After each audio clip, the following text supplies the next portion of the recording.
우리 오늘은 삼위일체 주일입니다.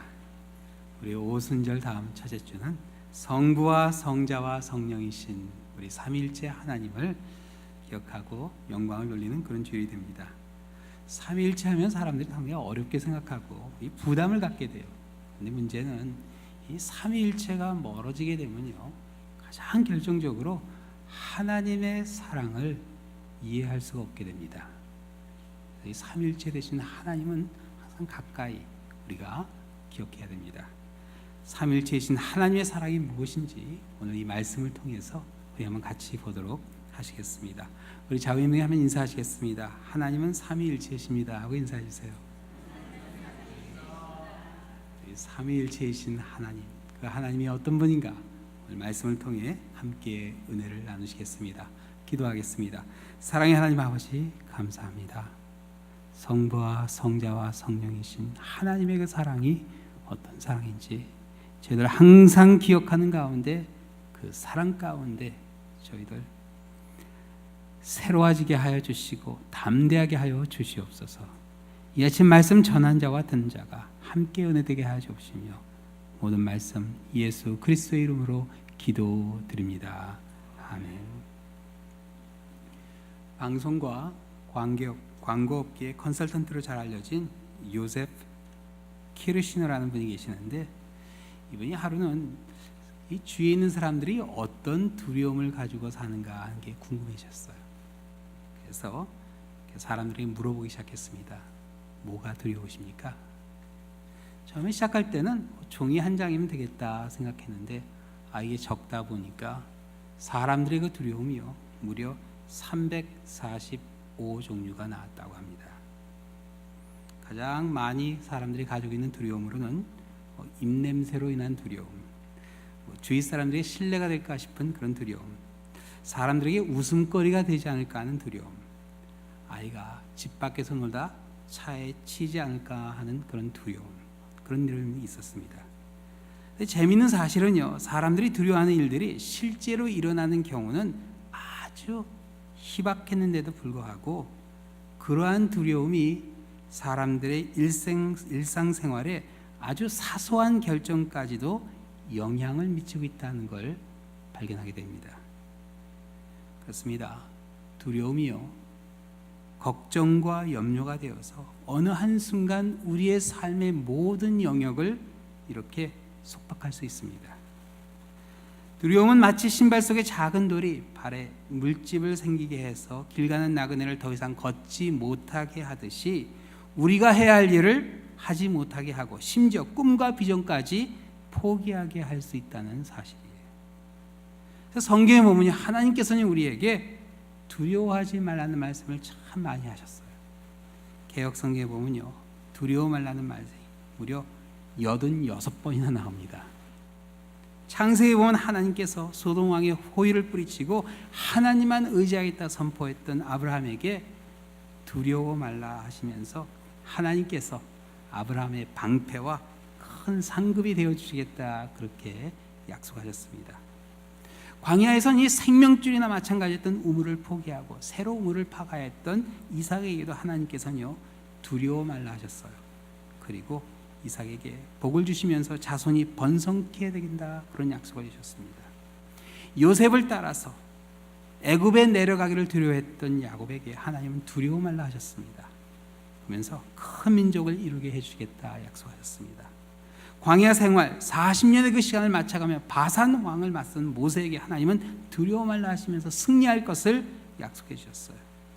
요단강이 강둑까지 물이 찬 그런 상황에 그 강을 건너야 했던 여호수아에게 하나님께서는요, 강하고 담대하고 두려워하지 말고 놀라지 말라고 그렇게 격려해 주셨습니다. 포로 생활을 앞둔 이스라엘 백성들에게 하나님께서는 이사야 선지자를 통해서 두려워 말라 하시면서 그들의 하나님이 되어주시고 그들을 굳세게 하시고 참으로 도와주시고 의로운 오른손으로 붙들어 주시겠다 선포해 주셨어요. 예수님께서는요, 공생애를 할 때 두려워 말라 하는 이 말씀을 얼마나 자주 해주셨는지도 모릅니다. 폭풍 가운데 무리로 걸어오셔서 유령이라 소리쳤던 제자들에게 두려워 말라 그렇게 말씀해 주셨어요. 죽어간 딸을 살려고 달려온 회당장에게 두려워 말라 하셨습니다. 말세 때 난리 소문을 들을 때 두려워 말라 하셨고요. 변화산에서 하나님의 음성에 놀라와 엎드려 있었던 베드로와 야고보와 요한에게 손을 내시면서 두려워 말라 그렇게 말씀해 주셨어요. 여러분, 하나님이 아무리 이렇게 두려워하지 말라 말씀을 해주셔도 겁이 나고 두려워하는데 이걸 어떻게 하겠습니까? 어떻게 하면 이 두려움을 우리가 극복할 수 있을까? 오늘 읽으신 이 말씀에 보면 그 답이 나옵니다. 18절 말씀이에요. 사랑 안에 두려움이 없고 온전한 사랑이 두려움을 내쫓나니. 온전한 사랑이요, 우리 마음속에 있는 두려움을 다 내쫓을 수 있다 그렇게 말씀하세요. 온전한 사랑이면 됩니다. 그 온전한 사랑이 바로 하나님이 우리에게 보여주신, 베풀어 주신 사랑입니다. 오늘 이 본문에 보면 하나님이 어떤 사랑을 우리에게 베풀어 주셨는가 아주 자세하게 설명이 나와요. 근데 이상해요. 그 하나님의 사랑을 쭉 듣고 있는데 그 안에 아버지와 아들과 하나님의 영인 성령이 나옵니다. 한 하나님이 세 인격으로 나와요. 여러분, 이걸 삼위일체라고 그렇게 합니다. 오늘 이 본문에 보면요, 삼위일체이신 하나님의 사랑이 나오는데 이 사랑이 어떤 것인지 우리 한번 세 가지로 요점을 정리해 볼 수 있습니다. 첫 번째, 삼위일체이신 하나님의 사랑은 독생자를 세상에 보내주신 확실한 사랑입니다. 한번 따라 하시겠어요? 우리 확실한 사랑이다. 너무나 확실한 사랑이에요. 이 독생자를 하는 것은 하나님이 결혼해서 애를 낳았다는 말이 아닙니다. 우리 구역 공부할 때 이미 공부하셨죠. 유일하다는 그런 뜻이 있습니다. 유일한 아들을 왜 세상에 보내셨는가? 9절에 보면 그 목적이 나오죠. 우리를 살리기 위해서. 하나밖에 없는 아들을 이 세상에 보내신 이유는요, 하나님의 권능을 과시하기 위해서 아닙니다. 우리를 살리기 위해서. 우리를 살린다는 건 말의 뜻이 10절에 좀 더 구체적으로 이렇게 나와요. 우리의 죄를 속하기 위해서 화목제물로 아들을 보내셨다. 그렇게 나옵니다. 여러분이 얼마나 귀한 사랑이에요. 엄청난 사랑입니다. 사람은요, 사랑을 받을 때 행복해집니다. 행복해져요. 우리가 얼마나 귀한 존재인가 하는 것을 느끼게 해줍니다. 여러분, 하나님께서요, 하나밖에 없는 아들을 희생해서 우리를 살릴 만치 우리 한 사람 한 사람은 하나님에게 절대 가치가 있는 존재예요. 창세기에 보면요, 우리는 모든 만물을 다스리기 위해서 창조됐다 이렇게 나오는데 죄로 인해서 그 목적이 그만 상실돼 버리고 맙니다. 만물을 다스려야 되는데 그만 다스림을 받고 말아요. 그러한 가운데 우리 이 상실된 목적을 하나님께서 다시 회복시켜 주십니다. 삼일째 되신 하나님의 그 사랑, 아들을 보내주신 사랑은요, 바로 우리의 존재 가치를 회복해 주시는 사랑이에요. 그래서 그 사랑을요, 로마서 5장에 이렇게 설명해 줍니다. 우리가 아직 죄인 되었을 때 그리스도께서 우리를 위하여 죽으심으로 하나님께서 우리에 대한 자기의 사랑을 확증하셨느니라. 삼일체이신 하나님의 사랑이요, 아들을 보내주심으로 우리에게 확증됩니다. 너무나 확실한 사랑이에요. 이보다 더 큰 사랑의 표현 없습니다. 그렇죠? 아들의 생명과 우리를 맞바꿔 주셨다. 이 확실한 사랑 가운데 우리의 존재 가치가 다시 한번 확인됩니다. 나는 이런 존재이구나. 또 둘째로 삼위일체이신 하나님의 사랑은요, 보이는 사랑입니다. 한번 따라 하시겠어요? 보이는 사랑이다. 이 삼위일체 하나님의 사랑은요, 추상적인 이론적인 사랑이 아니에요. 하나님이 우리를 이렇게 사랑해 주실 것이다, 그런 이론이 아닙니다.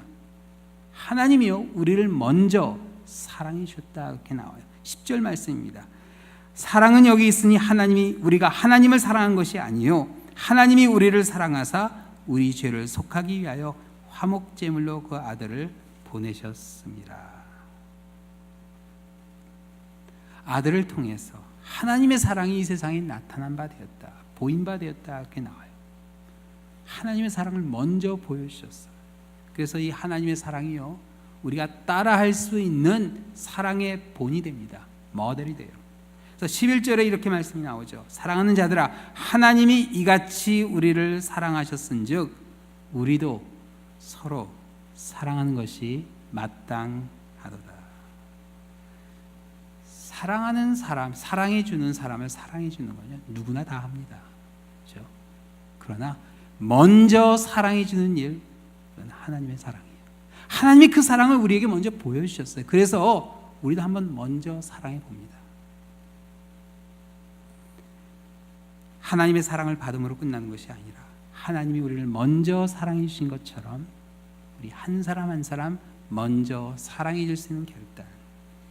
그래서 성자 예수님께서는 우리에게 서로 사랑하라 하신 계명을 주셨어요. 이 계명이 구원의 조건은 아닙니다. 그런데 이 계명을요 한번 지켜보면 먼저 사랑해 주신 그 하나님의 사랑이 얼마나 귀한 것인가 하는 것을 우리가 체험하게 돼요. 그렇죠? 아이들을 키우면서요 부모의 사랑에 더욱 감사하게 됩니다. 철이 드는 거예요. 하나님의 사랑을 한번 실천해 보면서 먼저 사랑하면서 하나님이 나에게 베풀어 주신 사랑이 얼마나 귀한 사랑인가 하는 것을 우리가 깨닫게 됩니다. 그리고 그 사랑 가운데요 우리가 감사하게 돼요. 여러분, 사람이 감사하게 되면요 그게 표정에서 나타납니다. 보이게 돼요.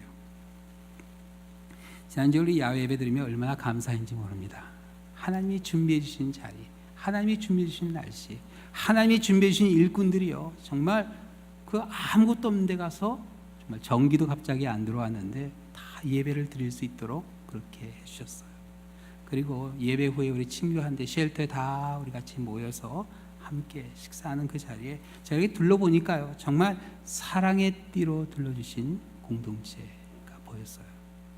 정말 한 분 한 분의 얼굴 가운데요 그 표정이 나타납니다. 대화 가운데 웃음이 보입니다. 그렇죠? 하나님의 사랑이요 성도의 모습을 통해 나타납니다. 보이게 돼요. 그래서 하나님의 사랑은요 보이는 사랑입니다. 또 세 번째, 삼위일체이신 하나님의 사랑은요 느껴지는 사랑이에요. 한번 따라 하시겠어요? 느껴지는 사랑이다. 아들을 보내주신 하나님의 사랑이 성령도 우리에게 보내주십니다. 13절이요 그의 성령을 우리에게 주심으로 우리가 그 안에 거하고 그가 우리 안에 거하시는 줄을 아느니라. 보이지 않으신 하나님의 그 임재가 느껴지게 돼요. 체험으로 느껴집니다. 하나님이 우리 안에 거하시고 우리가 하나님 안에 거하는 이게 꽉 차는 듯한 기쁨과 감사예요. 그 사랑이 체험돼요. 보이지 않는 하나님의 사랑을 체험하게 될 때요 그 가운데 우리의 삶 가운데 기쁨이 함께 있게 됩니다. 이게 바로 온전하게 하시는 하나님의 사랑이에요. 우리에게 베풀어진 이 삼위일체 하나님의 온전한 사랑이 우리를 담대하게 해주고 더 나아가서 우리가 가지고 있는 것 둘이 극복할 수 있게 해줍니다. 뭐든지 할 수 있다는 자신감을 불어넣어주고 긍정적인 생각을 하게 해줘요. 근데 오늘 이 본문에 보면요 어디에 봐도 삼위일체라는 말이 나오질 않습니다. 그렇죠? 이 삼위일체란 말은요 드리아도스라는 헬라어에서 번역된 말인데 세 인격으로 존재하는 한 하나님을 뜻합니다. 하나님의 사랑을 이야기하면서요 이 삼위일체를 언급하지 않을 수가 없어요. 성부, 성자, 성령의 역사로 죄로 인해 망가져버린 우리의 존재 가치가 회복되고 감사하게 되고 하나님의 임재를 체험하게 된다 합니다. 근데 이 삼위일체를 이야기할 때 한 가지 위험한 게 있어요. 우리의 관심이요 삼위일체이신 하나님의 사랑이 아니라 삼위일체이신 하나님의 본질에 모아지면 아주 위험해집니다. 그럼 다시 한번 말씀드릴게요. 우리의 관심이 삼위일체이신 하나님의 사랑에 모아지지 않고 삼위일체이신 하나님의 본질에 모아지면 위험해집니다. 어떻게 한 분이 세 인격이 될 수 있는지 삼위일체로 하나님의 본질을 설명하려 할 때 삼위일체는요 우리가 설명할 수 없는 수수께끼가 되어버리고 말아요. 근데 교회 역사에 보면요 이걸 설명하려고 했던 사람들이 있어요.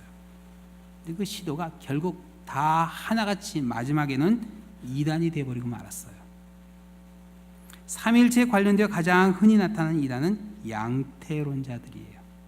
영어로는 모달리스트라고 하는데요 한 분인 하나님이 성부, 성자, 성령의 모습으로 모습만 바꿔서 1인 3역을 한다는 그런 이해예요.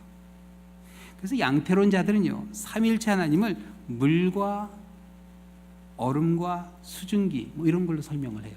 그거 잘못된 겁니다. 또 어떤 사람들은 태양과 빛과 열 그런 걸 설명해요. 설명을 듣고 있으면 그럴싸해요. 그런데 아닙니다. 이단입니다. 잘못된 해석이에요. 가끔 기성교회 목사님들 삼위일체를 양태론적으로 해석하는 경우가 있습니다. 잘 모르고 그렇게 하는 경우가 있어요. 그런 경우가 있으면 정죄하지 마시고 아주 조심스럽게 개인적으로 그걸 바로잡아 드려야 돼요. 목사님 그게 그런 건가요? 하고 이렇게 아주 조심스럽게 말씀하신 목사님, 이거 내가 잘못했구나 알게 됩니다. 삼위일체신 하나님의 본질을 설명하려고 하는 그 순간 오류가 나오게 돼 있어요.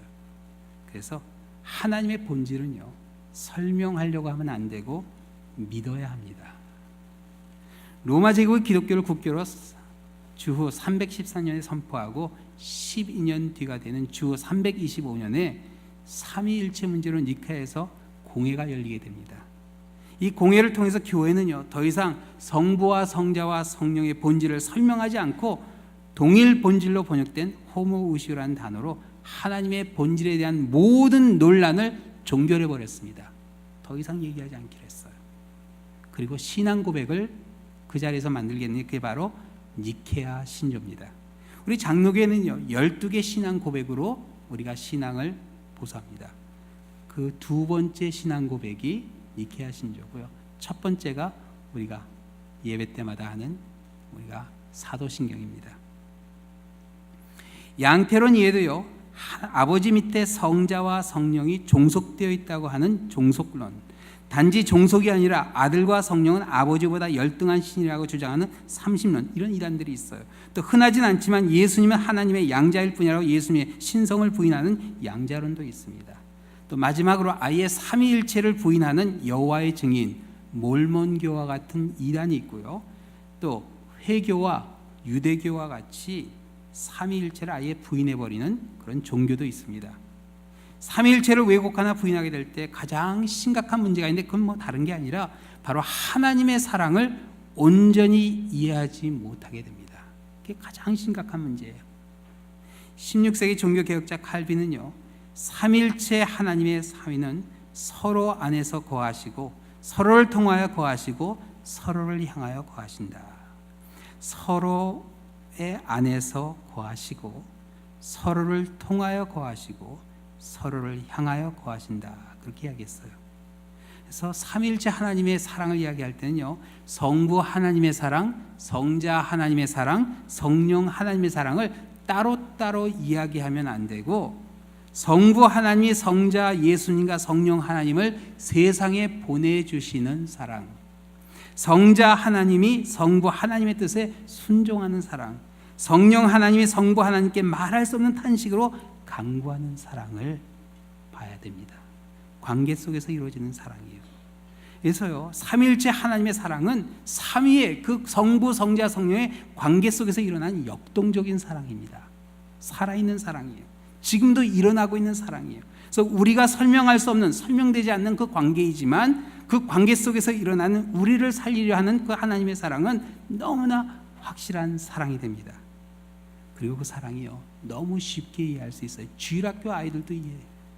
아버지가 아들을 우리에게 보내줬다. 주일학교 아이들도 그건 이해합니다. 육안으로 볼 수 있고 체험할 수 있는 온전한 사랑이 돼요. 삼위일체이신 하나님의 그 사랑은요, 우리를 있는 모습 그대로 품어주시는, 우리가 있는 이 자리로 내려와 주시는 그런 사랑이 됩니다. 그래서 그 사랑이 우리를 담대하게 해줘요. 그리고 우리의 두려움을 극복할 수 있게 해주는 힘이 됩니다. 우리를 자유하게 해주죠. 바로 우리를 자유케 하는 그 진리는 사랑이 됩니다. 삼위일체이신 하나님을 생각하며 하나님의 사랑을 생각하지 않을 수가 없어요. 그래서 요한은요, 오늘 본문에 하나님은 뭐라고요? 사랑이시라. 성부와 성자와 성령을 생각하는 그 가운데, 삼위일체의 관계 가운데 하나님은 사랑이라 하는 결론밖에는 나올 수가 없는 거예요. 사도 바울은요, 이 사랑 로마서 8장에 이렇게 고백했습니다. 내가 확신하노니 사망이나 생명이나 천사들이나 권세자들이나 현재일이나 장래일이나 능력이나 높음이나 깊음이나 그 어떤 피조물이라도 우리를 우리 주 그리스도 예수 안에 있는 하나님의 사랑에서 끊을 수 없으리라. 끊을 수 없어요. 그 하나님의 사랑에서 우리 자신도 끊을 수 없는 거예요. 이게 하나님의 사랑입니다. 요즘 제가 은혜 받는 찬양 중에 정신호 목사님이 작사 작곡하신 주 사랑이 나를 숨쉬게 해 라는 찬양이 있어요. 제가 한번 곡을 들려드릴게요.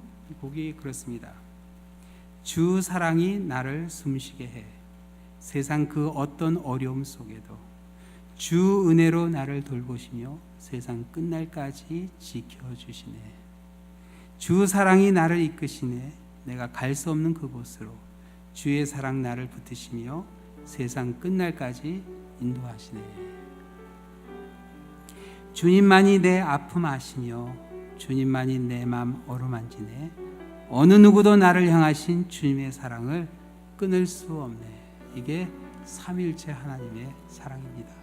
우리 찬양 한번 같이 해보시면 좋을 것 같은데요. 한번 같이 제가 띄워드릴게요.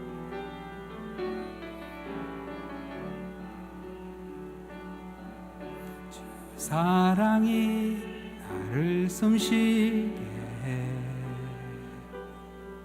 세상 그 어떤 어려움 속에도 주 은혜로 나를 돌보시며 세상 끝날까지 지켜주시네. 사랑이 나를 이끄시네. 내가 갈 수 없는 그곳으로 주의 사랑 나를 붙드시며 세상 끝날까지 인도하시네. 주님만이 내 아픔이시며 주님만이 내 맘 어루만지네. 어느 누구도 나를 향하신 주님의 사랑 끊을 수 없네.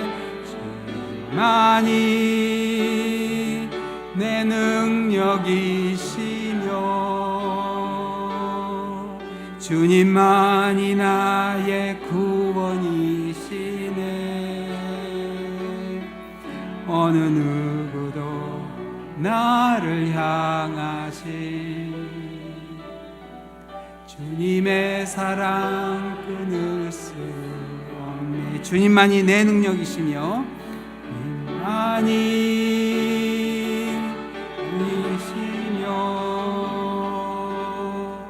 주님만이 내 맘 어루만지네. 어느 누구도 나를 향하신 주님의 사랑 끊을 수 없네. 끊을 수 없네. 아멘. 사랑하는 성도 여러분, 그 어느 누구도요 하나님의 사랑에서 우리를 끊을 수 없어요. 성부와 성자와 성령이신 하나님께서요 그걸 확증해 주셨어요. 우리에게 보여주셨어요. 삼위일체 하나님을 생각하는 그 가운데요, 그 알 수 없는 그 관계 가운데 하나님의 사랑이 순간순간 느껴집니다. 지금도 살아 역사하시는 하나님의 사랑이 과거에 일어난 과거 사건이 아니라 지금 이 순간에 우리에게 보여주시는 하나님의 그 사랑, 그 사랑에서요 그 어느 누구도 우리를 끊을 수 없습니다. 강권하시는 하나님의 은혜입니다. 이 사랑 가운데 담대해지시고 여러분의 두려움이 사라지는 가운데 세상을 향해 담대히 나아가시는 우리 한 분 한 분 되시기를 우리 주님의 이름으로 축원합니다. 기도하시겠습니다. 사랑의 하나님 아버지, 저희들 성부와 성자와 성령이신 그 하나님의 그 사랑 가운데 주님 담대하게 하여 주시옵소서. 그 온전한 사랑으로 우리의 두려움을 극복하고 자유케 하시는 하나님의 그 은혜 가운데 날아오르게 하여 주시옵소서. 주님이 우리에게 맡기신 사명을 다하게 하여 주옵시며 그 가운데 주님께 영광이 되는 우리의 삶이 되게 하여 주시옵소서. 모든 말씀 예수 그리스도의 이름으로 기도드립니다. 아멘.